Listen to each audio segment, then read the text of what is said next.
You know that snake plant you have sitting in the corner of your room? Ever really stop and wonder what's going on inside of it? Yeah, we see them as these super tough, easy to care for decorations, but it turns out they and their relatives are hiding this whole secret chemical world. So let's kind of peel back the leaves and see what's really going on inside. So, for real, what is inside that thing? We know they're great for purifying the air, sure, but tucked away under those waxy leaves is this amazing collection of powerful compounds that scientists are only now starting to fully understand and map out.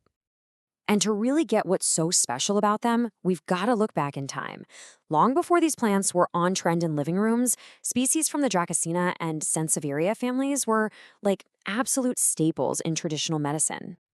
I mean, the list of traditional uses is just staggering. You've got things like dragon's blood, this famous red resin from Dracaena trees that was used for pretty much everything wounds, ulcers, you name it. And in folk medicine, the leaves and the roots of Sansevieria, yep, our snake plants, were used for things like asthma, high blood pressure, even snake bites. This isn't just a bunch of old stories, it's a huge historical clue that something really powerful is going on inside these plants. Okay, so if history gives us the what, modern science is now giving us the how. And the secret, it turns out, lies with this one specific class of chemical compounds. They are totally the stars of this show. They're called saponins, and the name actually comes from sapo, which is just the Latin word for soap. Why? Because when you mix them with water, they create this really stable, foamy, soap-like lather. Now, for the plant, these molecules are its natural defense system. But as we're about to see, that defensive power is something we might be able to harness. So, what do these molecules actually look like? Let's break it down with a really simple analogy. Every single one of these steroidal saponins has two main parts. First, you've got the steroid core. Just think of this as a rigid handle. Then, attached to that handle, you have all these sugar chains, and you can think of those as the keys. It's the unique combination of the handle and all those different keys that decides what that specific molecule can actually do in the body. And this is where it gets really cool. Nature doesn't just make one or two of these things. Oh no, it builds this massive, incredibly diverse library of them. And it makes sense, right? It's all part of this constant evolutionary arms race. To fight off all sorts of different pests and diseases, the plant needs a huge chemical arsenal. So how massive is this arsenal? Well, get this. Researchers went through all the existing studies and found that, so far, we've isolated and identified over 180 times unique steroidal saponins just from these two plant groups. That is an incredible number of unique chemical keys that nature has designed, and that's just what we found to date. And what's truly amazing is that all of this diversity comes from a surprisingly simple toolkit.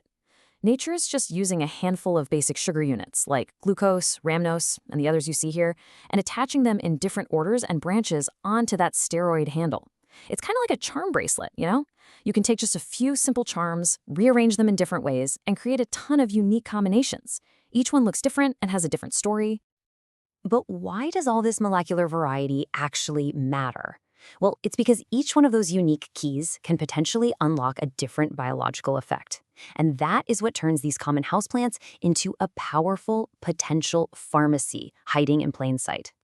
When scientists actually test these different saponins, they find this consistent pattern of really powerful activities. They can be anti-inflammatory, they can be antimicrobial, but maybe most importantly, many of them show what are called cytotoxic properties. In simple terms, that means they can slow down or even kill cells that are dividing too quickly.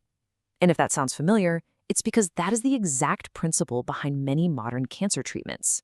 This is why this research is so important. And hey, you don't have to take my word for it. This quote is pulled directly from the scientific review we're talking about.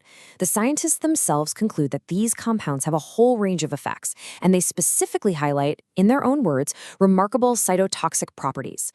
That is the kind of language that gets researchers really excited. So that brings us to the big picture, right? Why are scientists spending so much time and effort carefully isolating and mapping out hundreds of these molecules, one by one? What's the end game? It's because this is where the journey from a simple plant to a potential prescription actually begins. Think about it. Every new drug starts with an idea, with a blueprint.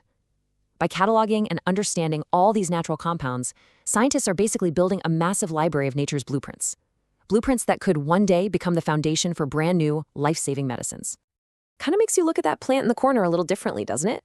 I mean, if a potential cancer-fighting compound could be hiding in a common snake plant, what other secrets are waiting to be found in the nature that's all around us?